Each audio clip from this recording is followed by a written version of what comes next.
Boa noite, meu irmão, minha irmã, meu amigo, minha amiga, que nos acompanham na página Pregações Espíritas no Facebook e também todos que nos acompanham no canal Pregações Espíritas no YouTube. Sejam todos muito bem-vindos a mais uma pregação de sábado, às 20 horas, hoje, dia 19 de fevereiro de 2022. Como leitura preparatória para a nossa prece, nós vamos ler do Evangelho de João, capítulo 6, versículos 47 a 51. Amém, amém vos digo. Quem crê tem vida eterna. Eu sou o pão da vida. Os vossos pais comeram o maná no deserto e morreram. Este é o pão que desce do céu, a fim de que não morra quem dele comer. Eu sou o pão vivo, que desceu do céu. Se alguém comer deste pão, viverá para sempre. E o pão que eu darei pela vida do mundo é a minha carne. Vamos então fazer a nossa oração. Jesus, nosso Mestre, Deus, nosso Pai, amigos e benfeitores espirituais, espíritos familiares e simpáticos, nossos anjos guardiães. A todos vós pedimos a bênção, a intercessão, a inspiração neste momento em que nos reunimos em Teu nome, Senhor, para estudarmos o Teu Evangelho, a Tua doutrina santa de amor, o Verbo que se fez presente em nosso mundo com a Tua encarnação, Senhor. Como disse João, no início era o Verbo, e o Verbo se fez carne e habitou entre vós. Que nós estejamos aptos a receber tudo o que nos será trazido hoje. E por mais esta bênção, por mais esta oportunidade, agradecemos e pedimos permissão para iniciar o estudo da noite. Que assim seja. Meus irmãos, Jesus, não apenas nesta passagem de João, ele disse que ele era e é o pão da vida e que nós deveríamos nos alimentar desse pão. E é um simbolismo, é uma metáfora muito interessante. Até porque, lógico que não por acaso, na oração que Jesus nos ensinou, quando os discípulos pediram para que Jesus os ensinasse a orar, Jesus destacou num trecho da oração conhecida como Pai Nosso, uma frase, uma oração, né, um período em que ele menciona, verbaliza o pão como algo que nós devemos pedir a Deus. E nós podemos entender, com a ajuda desses missionários que vieram e vêm nos ajudar a entender as palavras de Jesus, como nós dissemos na nossa última pregação, esses que têm capacidade, que têm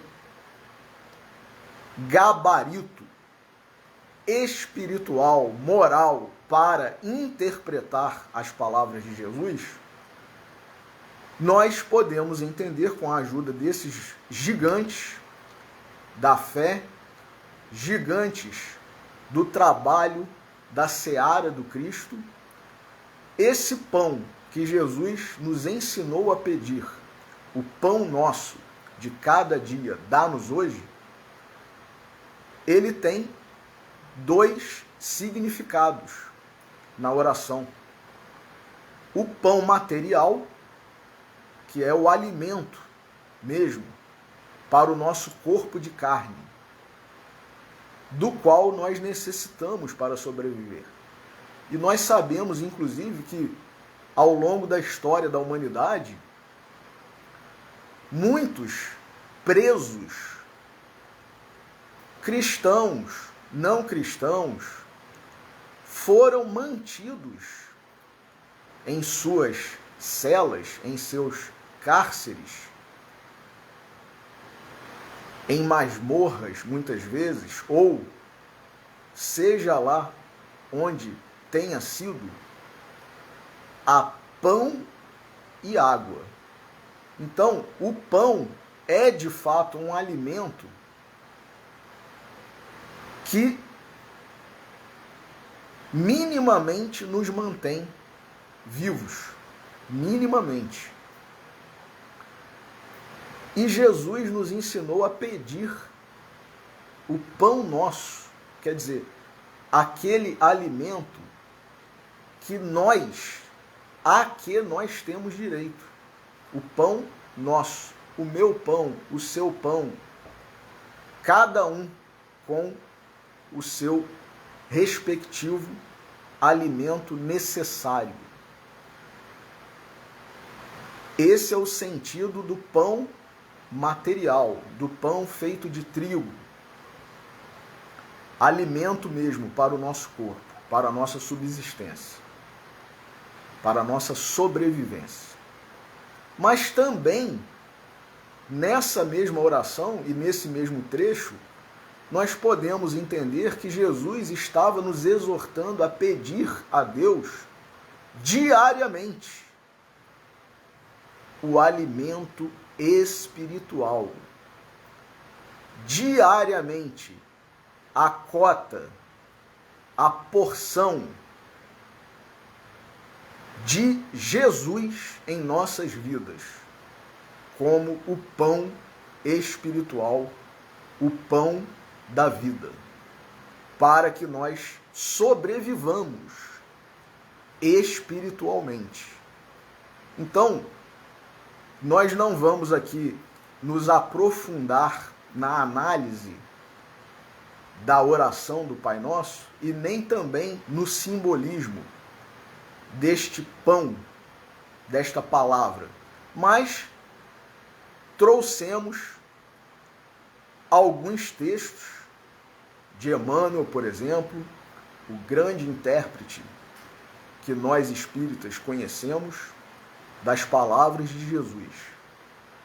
Trouxemos também um texto de Vinícius, pseudônimo de Pedro Camargo, um grande também, um gigante intérprete do Evangelho de Jesus.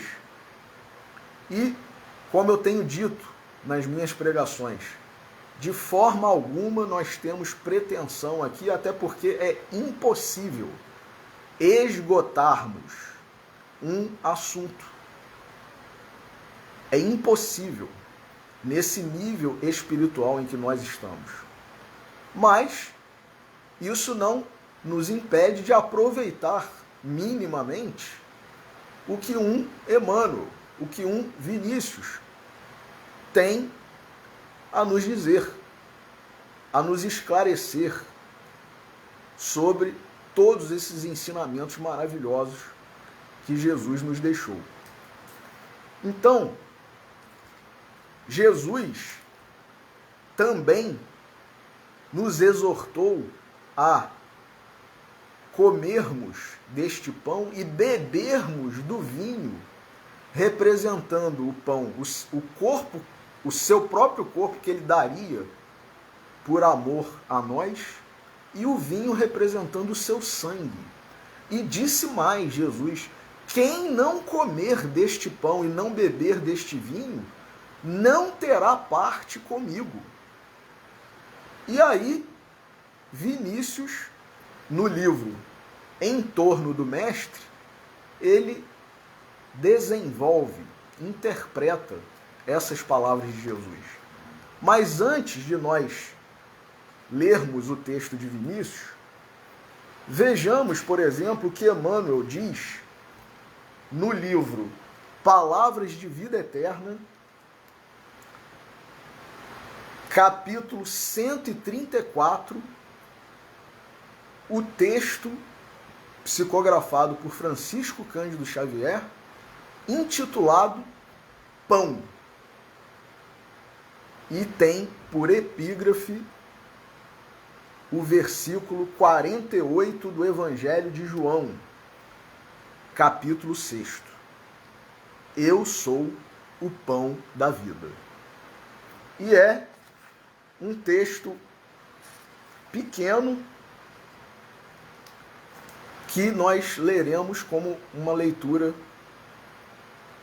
inicial, né? Embora o trecho do Evangelho que nós lemos tenha sido a leitura preparatória, mas este aqui vai ser o texto inicial da nossa abordagem de hoje. Então, Emmanuel diz o seguinte: pão.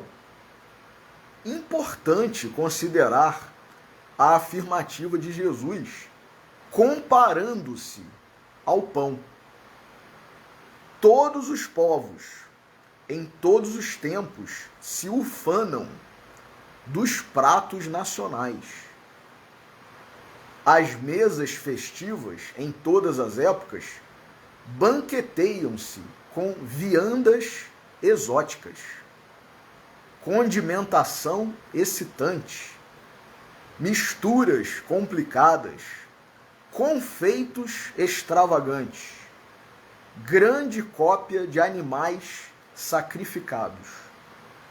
Às vezes, depois das iguarias tóxicas, as libações de entontecer.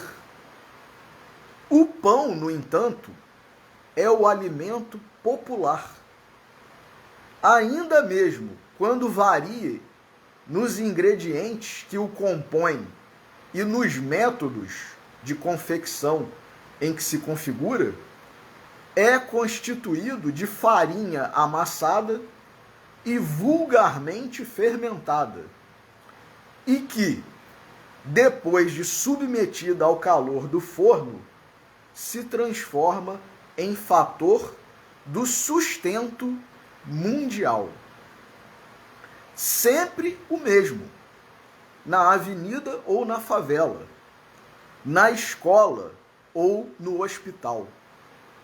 Se lhe adicionam outra espécie de quitute entre duas fatias, deixa de ser pão, é sanduíche.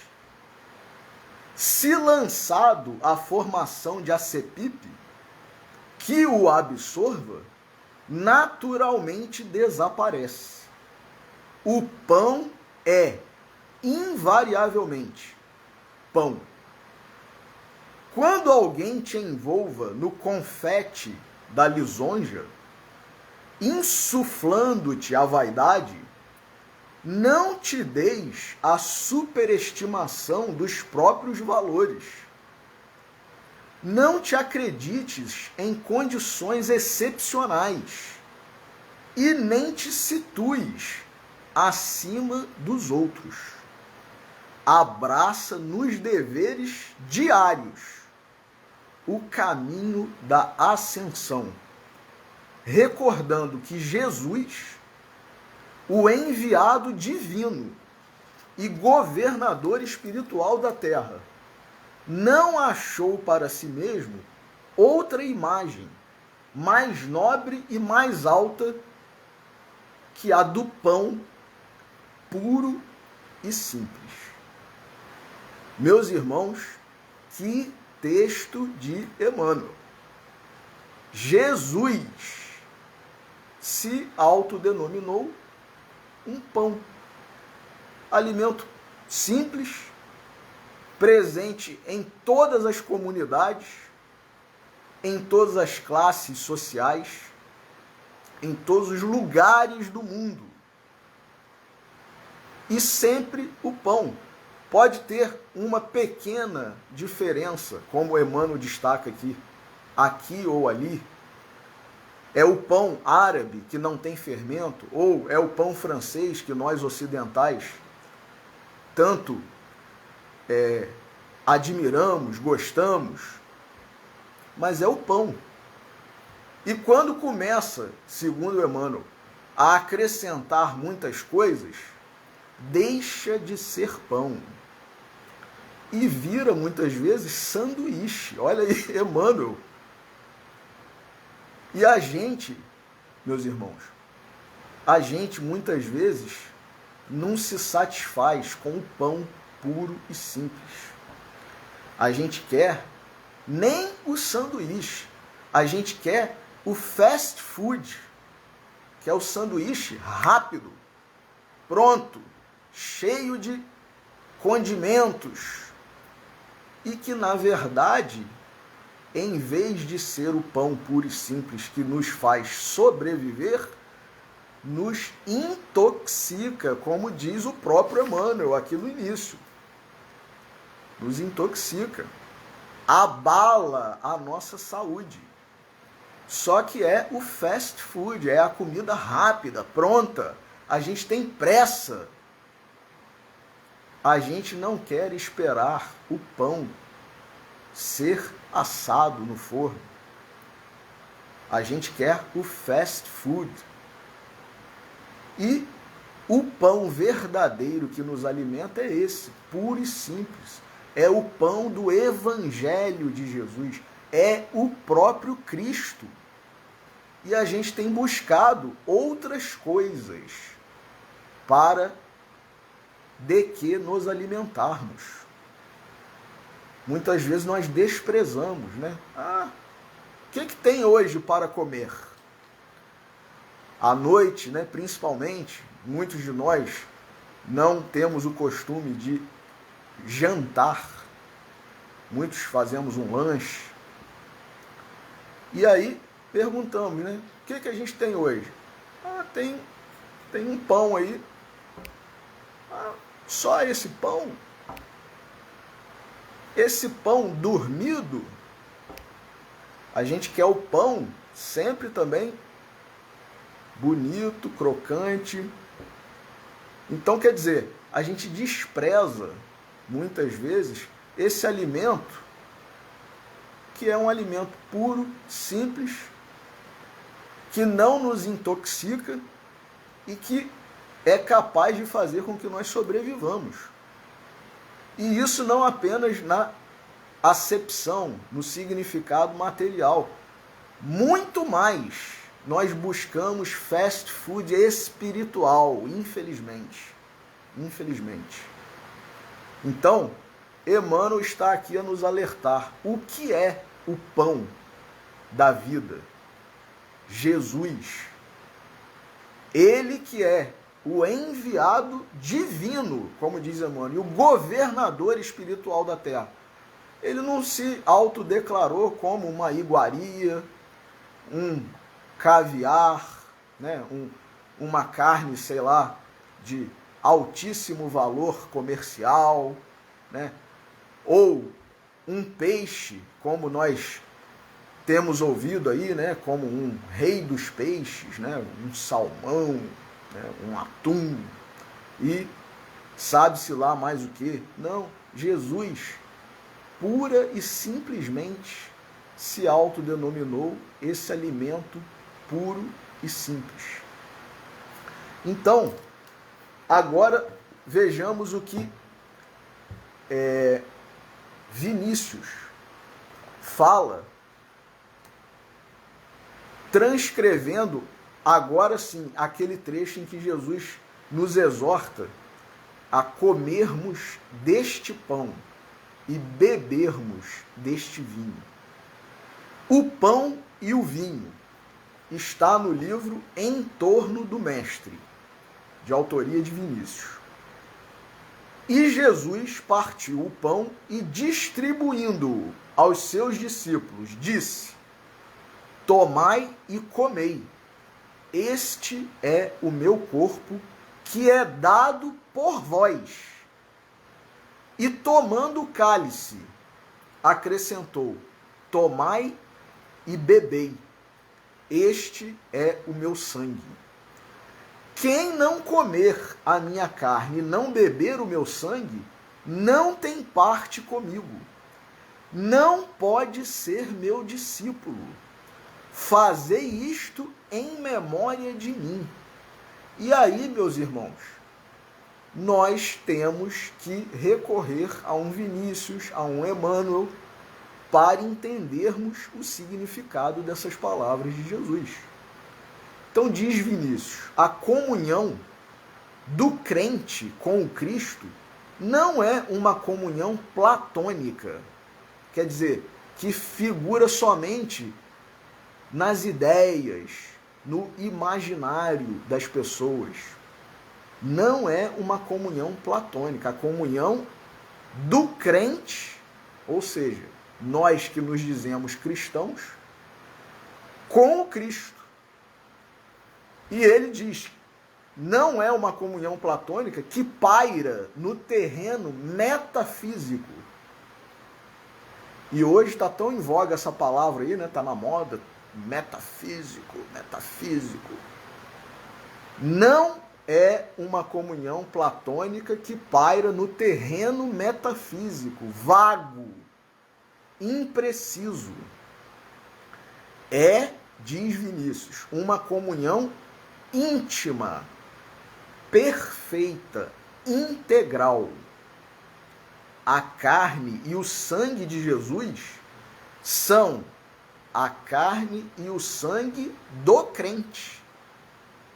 Isto é, a vida do Cristo é a vida do crente. Há entre o crente e o Cristo uma transfusão de vida, de ideal, de sentimento e de ação. A vida do Cristo há de ser a vida do crente. O sentimento do Cristo há de ser o sentimento do crente. O ideal do Cristo há de ser o ideal do crente.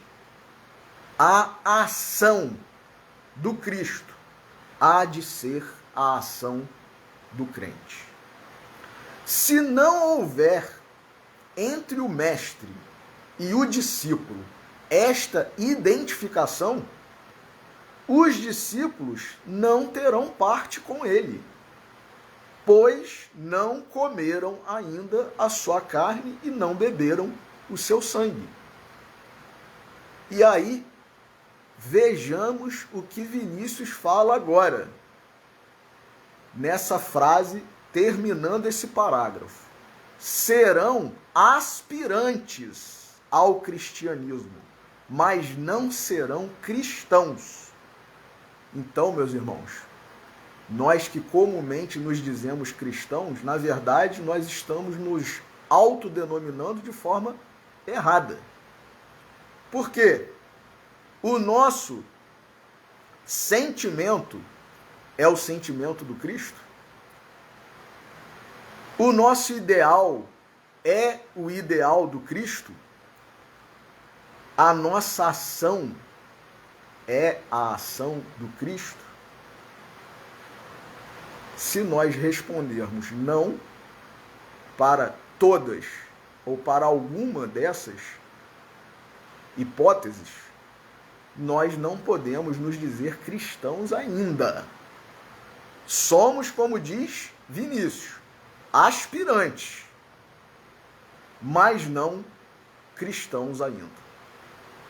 E ele continua, Vinícius. Decorre outrossim dessa comunhão integral, idêntica àquela que se verifica entre a videira e as ramas, uma consequência lógica e natural.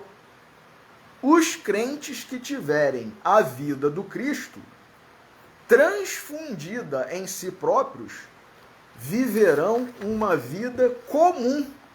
Olha aí, mais uma vez, a simplicidade e a pureza do pão. Todos viverão a vida de cada um, e cada um viverá a vida de todos. Tal o supremo ideal do cristianismo. Esta doutrina, cumpre notar, não se ostenta apenas no plano teórico de um espiritualismo etéreo, idealístico. Ela tem, antes de tudo, a doutrina cristã, cunho de realidade positiva e eminentemente prática, como só ia acontecer com todos os postulados cristãos. Aparentemente, parece algo de bom e de prático aconselhar a comunhão de pensamento, a solidariedade espiritual, como pretendem os credos saturados de misticismo. Mas, parafraseando o apóstolo Tiago, podemos perguntar: semelhante comunhão, ou seja, comunhão de pensamento, solidariedade espiritual, semelhante comunhão mitiga a fome e a sede dos famintos e sedentos? Semelhante gênero de simpatia veste os nus, assiste os enfermos em suas angústias, conforta os desesperados, enxuga o pranto dos aflitos. Então, quer dizer, eu concordo com esses ensinamentos de Jesus, eu acredito que Jesus é o Cristo de Deus, o enviado de Deus, o Messias, o nosso Salvador, e me denomino cristão. Ok. E o que você tem feito disso? O que eu tenho feito disso? Se eu acredito, se eu me digo cristão, se eu leio a Bíblia, o Novo Testamento, em que isso tem me modificado, em que isso tem me melhorado, em que isso tem me feito mais caridoso, mais paciente, mais compassivo, mais tolerante. Se não tem feito nada disso, então, de fato, nós não podemos nos dizer cristãos ainda. Então é exatamente isso que Vinícius está falando. Esse gênero de simpatia com os postulados de Jesus, os postulados do Cristo, tem vestido os nus, assistido os enfermos em suas angústias, confortado os desesperados, enxugado o pranto dos aflitos. Tal espécie de solidariedade utópica defende os oprimidos, esclarece os ignorantes, combate a iniquidade, o vício, o crime, melhora, enfim, as condições da humanidade. E aí a gente pode se perguntar: mas quem sou eu? Quem sou eu? Quem sou eu? Eu sou uma criatura de Deus. Eu sou uma ovelha do rebanho de Jesus, que disse: nenhuma das ovelhas do meu rebanho se perderá. Então, quer dizer, a gente está querendo pular fora? A gente quer deixar de ser ovelha? É isso mesmo? A gente quer deixar de ser criatura de Deus? A gente quer deixar de ser filho de Deus?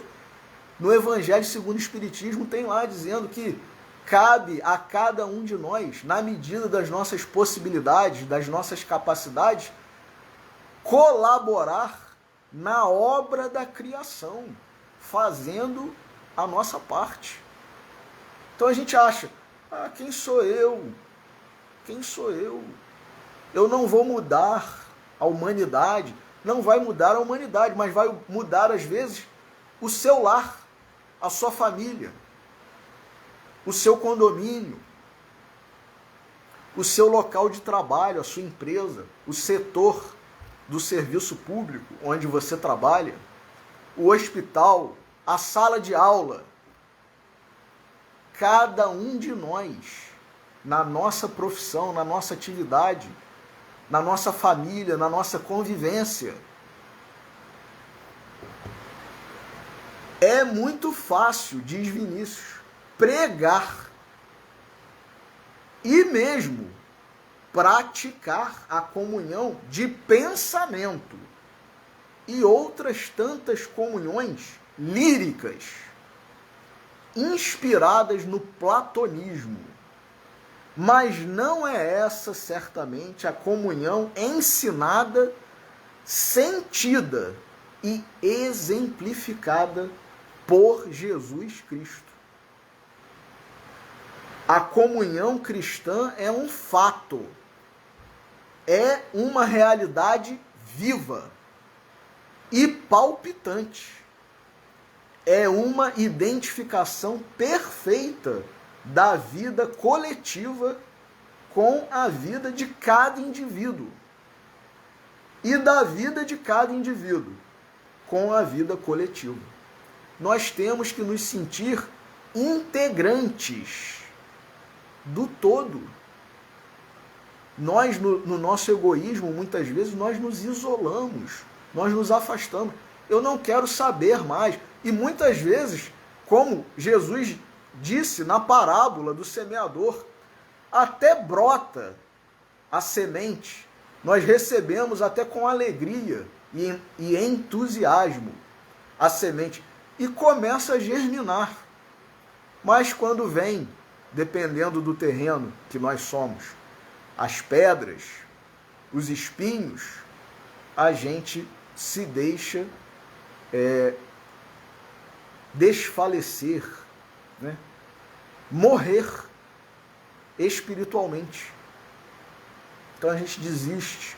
Não vou fazer mais nada não. Não vou fazer mais nada não. Não adianta, né? Então, é isso que Vinícius está falando. Nós temos que nos sentir parte integrante. Criaturas de Deus. Ovelhas do rebanho dele, que é o único e verdadeiro pastor, que é Jesus.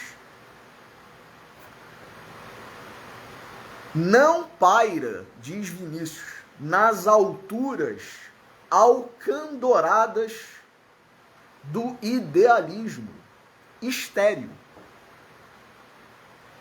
Desce ao plano da vida humana, penetra a sociedade terrena, os lares, o seio da família, o âmago dos corações. Não foi isso que Jesus fez, meus irmãos? Veio das alturas, não alcandoradas do idealismo, mas das alturas celestes, e desceu ao plano da vida humana, da nossa vida. Penetrou a sociedade terrena. Jesus andou pelas sociedades, pelas comunidades, os lares, o seio da família, o âmago dos corações. Professor Humberto Vasconcelos, no livro O Silêncio Foi Quebrado e Outros Escritos, num dos capítulos, ele diz que para Jesus a multidão tem rosto e coração. Meus irmãos, que frase! Para Jesus a multidão tem rosto e coração. Ele conhece cada um de nós. Nenhuma das ovelhas se perderá. E quando uma delas se desgarra, ele deixa as 99 bem cuidadas, bem guardadas no seu redil e vai buscar essa que se desgarrou. Meus irmãos, que mensagem melhor do que essa de esperança para nós? De confiança em Deus, em Jesus. Eles não nos abandonam, então nós também não podemos abandonar. E diz mais Vinícius, a comunhão cristã é do Espírito, da carne e do sangue.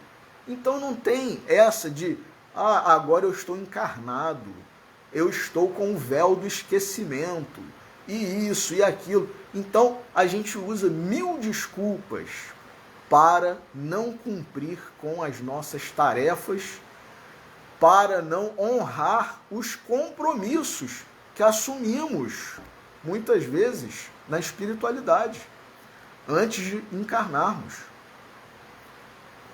A comunhão cristã é do Espírito, da carne e do sangue.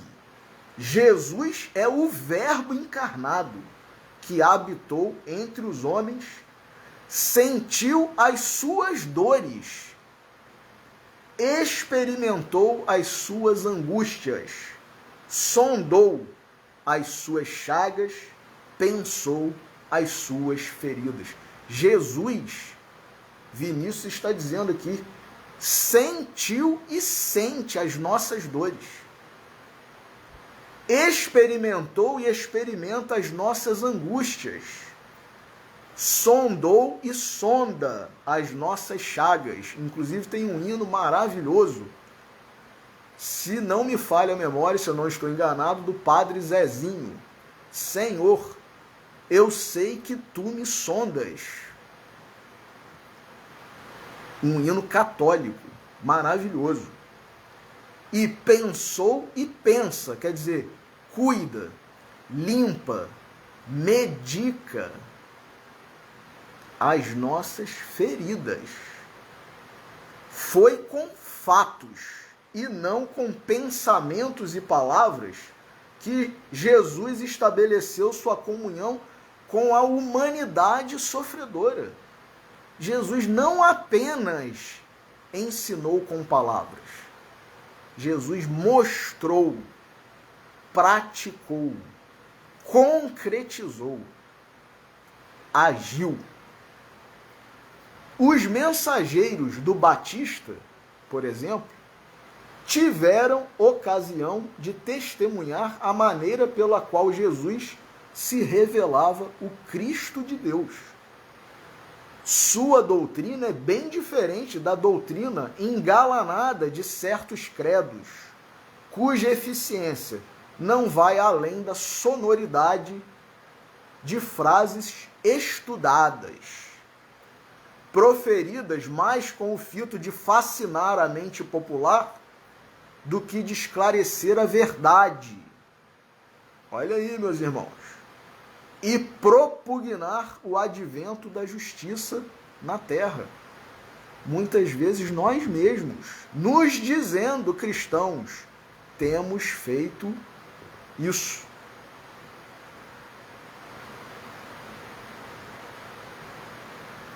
Verbalizamos, né? Proferimos frases estudadas, mas com o fito de fascinar a mente popular do que de esclarecer a verdade e propugnar o advento da justiça na terra.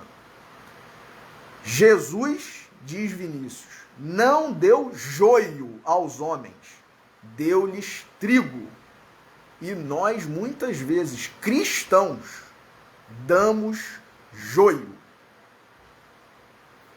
Alimentou-os, diz Vinícius, não os enfeitiçou. Meus irmãos, grave e sério e profundo isso.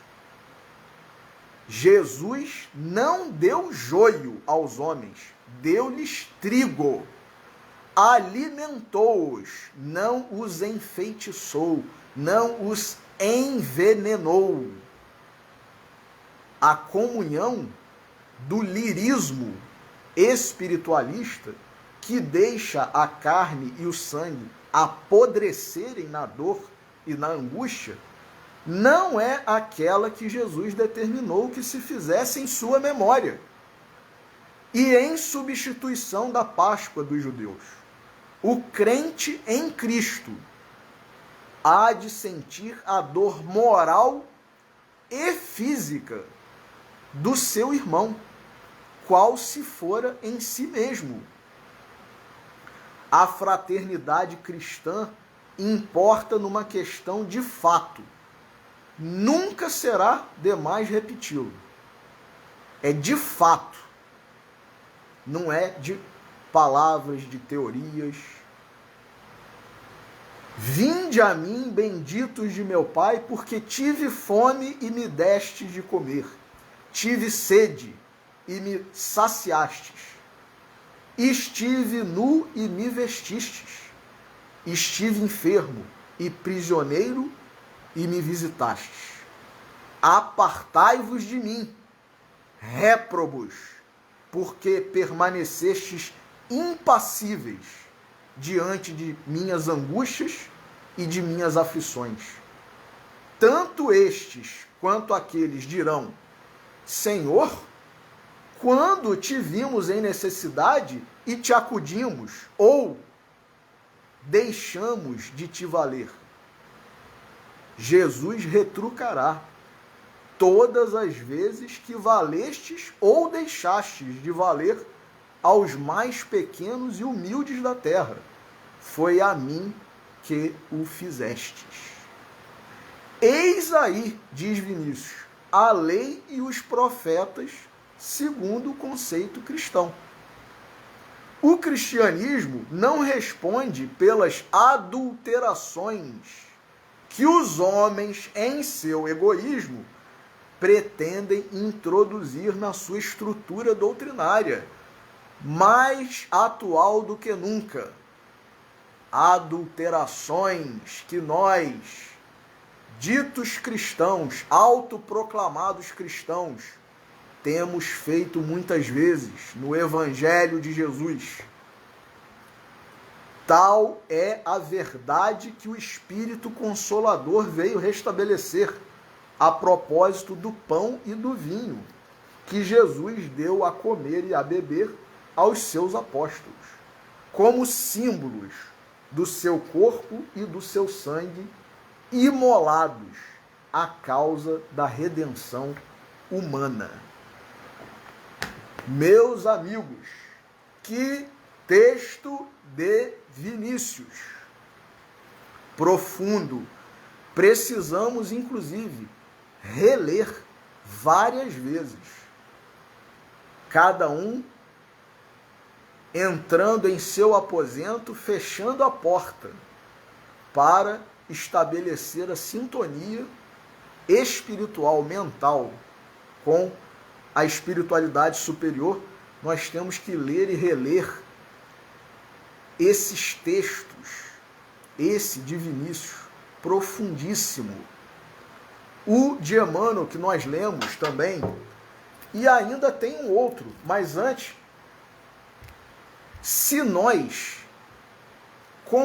começarmos a compreender o que Vinícius falou nesse texto maravilhoso, intitulado Pão e Vinho, que está no livro Em Torno do Mestre, nós entenderemos o que Charles Sheldon, ministro congregacional que viveu de 1857 a 1946,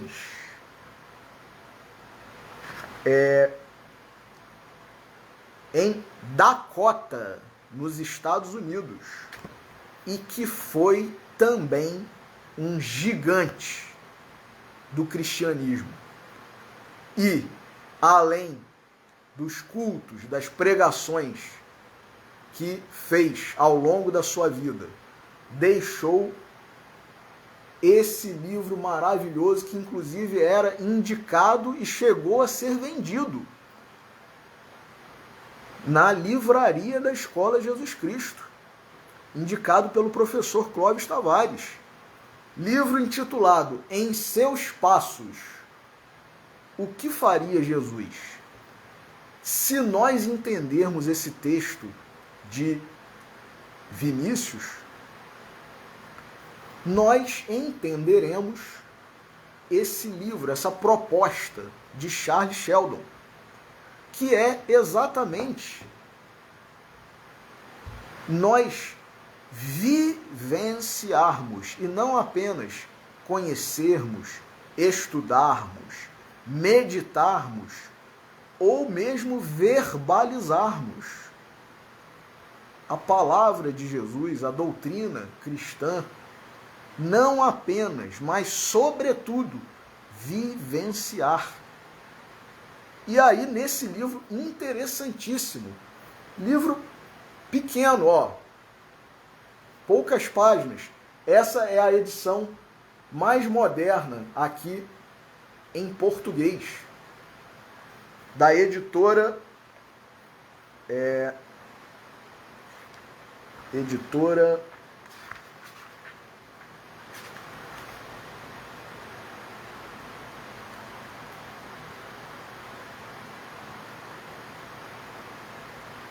Livrarias Família Cristã. Livrarias Família Cristã. Disponível, inclusive, no site Livrarias Família Cristã. As pessoas da congregação do ministro congregacional Charles Sheldon foram desafiadas, digamos assim, por ele a vivenciarem. Quem quisesse, ninguém seria expulso da igreja se não quisesse, se não aceitasse o desafio, e ninguém seria humilhado publicamente, até porque Jesus nunca impôs nada a ninguém. Jesus convidou, exortou, mas nesse mesmo trecho que nós lemos como abertura, como preparação para a nossa prece, é nesse trecho do Evangelho de João que aqueles 70 discípulos disseram: duro é este discurso para nós. Quem o pode suportar? Quem o pode ouvir? E abandonaram Jesus. E ele perguntou para os 12, que nós conhecemos nominalmente: quereis vós ir também? Olha aí, Jesus respeitando o livre-arbítrio de cada um de nós. Quereis vós ir também? E aí Pedro deu aquela resposta maravilhosa: Senhor, para quem iremos? Só tu tens as palavras de vida eterna. Então, meus irmãos, vivenciar os ensinamentos de Jesus, quem quiser adquirir e ler esse livro maravilhoso, livro do segmento protestante do cristianismo, excelente, indicado pelo professor Clóvis Tavares, vai conhecer a história de alguns cristãos que aceitaram esse desafio e simplesmente, como diz inclusive a orelha aqui do livro, inclusive esse livro, meus irmãos, ele é classificado como um clássico da literatura cristã. Clássico da literatura cristã. Diz aqui na orelha, o livro conta a experiência de um pastor que desafia sua comunidade a praticar a fé em Jesus. Grandes mudanças começam a acontecer quando as pessoas aceitam o desafio. A vida do cristão verdadeiro muda. Nós não temos como continuar os mesmos e vivendo como nossos pais se nós formos cristãos de verdade. Paulo, o próprio Pedro, após ter compreendido com clareza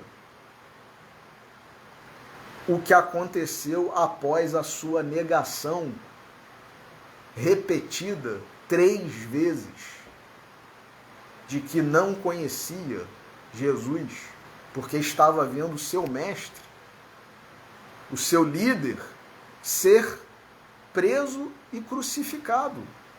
Então, hesitou, teve medo, duvidou por alguns instantes, mas se tornou um gigante. Por quê? Porque assimilou, apreendeu, entendeu e vivenciou o ser cristão, o ser discípulo do Mestre Jesus. E então, para terminar,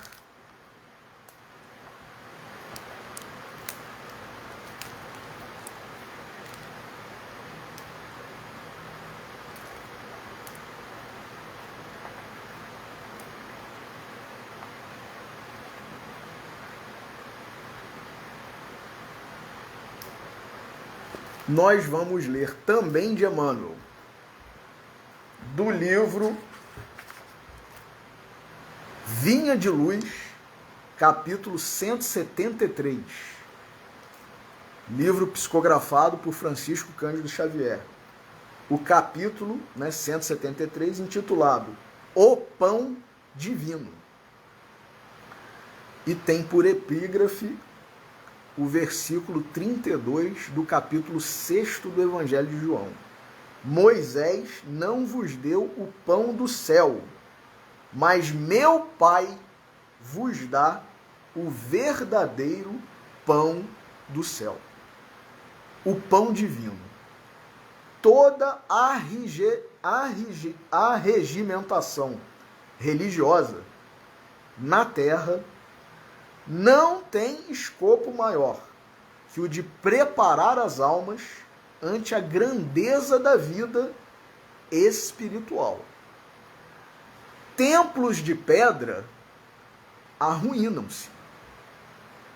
Princípios dogmáticos desaparecem. Cultos externos modificam-se. Revelações ampliam-se. Sacerdotes passam. Todos os serviços da fé viva representam de algum modo aquele pão que Moisés dispensou aos hebreus. Alimento valioso, sem dúvida, mas que sustentava o corpo apenas por um dia, e cuja finalidade primordial é a de manter a sublime oportunidade da alma em busca do verdadeiro pão do céu. O espiritismo evangélico, nos dias que correm, é abençoado celeiro desse pão. Em suas linhas de trabalho, há mais certeza e esperança, mais entendimento e alegria. Isso, meus irmãos, abrindo um pequeno parênteses aqui, se nós estudamos a doutrina, Esteja, porém, cada companheiro convencido de que o esforço pessoal no pão divino para a renovação, purificação e engrandecimento da alma há de ser culto dominante no aprendiz. Ou prosseguiremos nas mesmas obscuridades mentais e emocionais de ontem. Vou repetir. Esteja, porém, cada companheiro convencido de que o esforço pessoal no pão divino para a renovação, purificação e engrandecimento da alma há de ser o culto dominante no aprendiz, ou prosseguiremos nas mesmas obscuridades mentais e emocionais de ontem. Observações de ordem fenomênica destinam-se ao ouvido com L. Não é para a gente ficar querendo, igual uma vez Rubinho, nosso amigo, né, Rubens Fernandes Carneiro, disse, inclusive contando que ouviu do professor Clóvis, que exortava a todos a estudarem o Evangelho, a doutrina, porque sem estudo, meus irmãos, sem leitura, nós vamos aprender o quê? Com preguiça não se avança. E aí, muitos que ouviam essas exortações do professor Clóvis diziam assim: para que eu vou estudar doutrina espírita, Evangelho de Jesus? Os espíritos me dizem tudo aqui, ó. Então, quer dizer, a gente se arvorando em médiums muito sintonizados, muito espiritualizados, muito evangelizados, e ouvidando com ele, ouvidando o estudo, a leitura, a reflexão, a conversa edificante. Por quê? Porque os espíritos me dizem tudo aqui. Mas que espíritos são esses? João nos alertou sobre isso, João apóstolo, João discípulo de Jesus. Vede bem se os espíritos são de Deus ou provêm de Deus. Então, os espíritos estão em intercâmbio o tempo todo conosco. Os espíritos influem nas nossas vidas, nos nossos atos, nos nossos pensamentos? Pergunta de O Livro dos Espíritos. E a resposta: mais do que imaginais. Então, a gente às vezes despreza o que a gente tem que valorizar e valoriza o que a gente tem que desprezar, o que a gente tem que olvidar. Porque lugar de orientação séria, correta, é na casa espírita. É na reunião mediúnica séria, conduzida de forma correta. E não como se os espíritos fossem babá, estando à disposição da gente. Inclusive tem casos engraçados, inclusive, né, contados, né, que um sujeito, tudo que ele ia fazer na vida dele, ele perguntava ao guia dele, né, se ele devia ou não devia fazer. Devo ou não devo fazer isso? Mas nas mínimas coisas, nas menores coisas. Qual roupa que eu coloco? Preta ou azul? Né? Qual perfume que eu uso? Esse ou aquele? Que comida eu mando fazer? Enfim. E aí ele tinha também mania de, quando viajava, perguntar a esse espírito que ele considerava o seu guia, muito iluminado, muito capaz, né, com muita grandeza espiritual, muito conhecimento, se ele devia ou não ultrapassar um determinado carro que estava à sua frente, um determinado veículo. E aí, né, durante a viagem lá, dirigindo. Dá ou não dá? Vou ou não vou? E o Espírito falava, vai. Ou então, não vai. E num dado episódio, num dado momento, em que ele estava viajando, ele perguntou mais uma vez, como de costume, e aí, vou ou não vou? Ultrapasso ou não ultrapasso? Aí o Espírito disse, vai. E quando estava ultrapassando, o motorista viu que não ia dar e ele falou, não vai não, que não vai dar. O Espírito falou, quer dizer, denotou ali, né, que não era esse espírito grandioso. Porque espírito grandioso, meus irmãos, está trabalhando no bem, na seara, não está paparicando a gente e falando trivialidades, matando curiosidade, nada disso. Espírito minimamente elevado está no trabalho do bem. Leiamos a obra de André Luiz. Então, diz Emmanuel, olha aí, observações de ordem fenomênica destinam-se ao ouvido. A gente não tem que ficar se preocupando em participar de reunião mediúnica, eu quero ver, eu quero participar, eu quero presenciar, né? E Haroldo Dutra Dias, por exemplo, ele diz que sabe por que não acontecem mais reuniões de materialização? Não é porque a gente não precisa mais, não. É porque não tem médium e nem assistente, participante, no nível condizente com uma reunião mediúnica de materialização. Só por isso.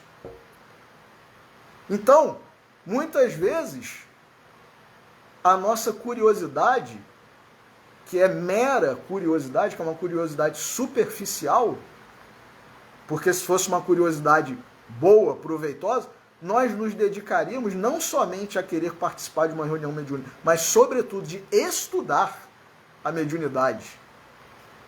Mas, né, então, terminando aqui, observações de ordem fenomênica destinam-se ao ouvido. Afirmativas doutrinárias elevam-se para o bem. Horizontes do conhecimento dilatam-se ao infinito. Processos de comunicação com o invisível progridem sempre.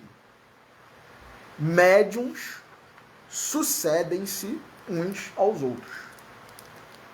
Se procuras, pois, a felicidade própria, aplica-te com todas as energias ao aproveitamento do pão divino que desce do céu para o teu coração, por meio da palavra dos benfeitores espirituais, e aprende a subir com a mente inflamada de amor e luz aos inesgotáveis celeiros do pão celestial. Então, meus irmãos, olha aí. Se procuras, pois, a própria felicidade, aplica-te com todas as energias ao aproveitamento do pão divino que desce do céu para o teu coração, por meio da palavra dos benfeitores espirituais. É Emmanuel nos exortando a ler, a estudar. E mais do que isso, por meio da palavra dos benfeitores espirituais, e aprende a subir com a mente inflamada de amor e luz. E como que a gente aprende a subir com a mente inflamada de amor e luz? Praticando, vivenciando o Evangelho aos inesgotáveis celeiros do pão celestial. Então, fica essa mensagem maravilhosa de Emmanuel, de Vinícius, do próprio Evangelho do nosso Senhor Jesus Cristo, e que nós nos voltemos cada vez mais para esse pão simples, puro, que é o verdadeiro alimento do qual todos nós necessitamos. Então que Jesus nos abençoe. Agradecemos mais uma vez por estas bênçãos, por estas lições, por esse acréscimo de misericórdia que provém de Ti, Senhor. E esses espíritos todos, esses benfeitores que Emmanuel cita, como se ele não fizesse parte desse grupo, mas que nós sabemos que é um dos grandes benfeitores que tem nos auxiliado com a interpretação desse evangelho, dessa doutrina santa, esmigalhando, digamos assim, para que nós consigamos deglutir este pão que é Tu próprio, Senhor. Por isso, mais uma vez agradecemos pela bênção, pela oportunidade e pedimos permissão para encerrar a reflexão da noite de hoje. Então, meus irmãos, um final de sábado maravilhoso para todos, um domingo de paz, de esperança, uma semana de esperança, de fé e de dedicação, de estudo, de trabalho no bem. Uma boa noite a todos e, mais uma vez, obrigado pela audiência, pela assistência de todos vocês. Que Deus nos abençoe.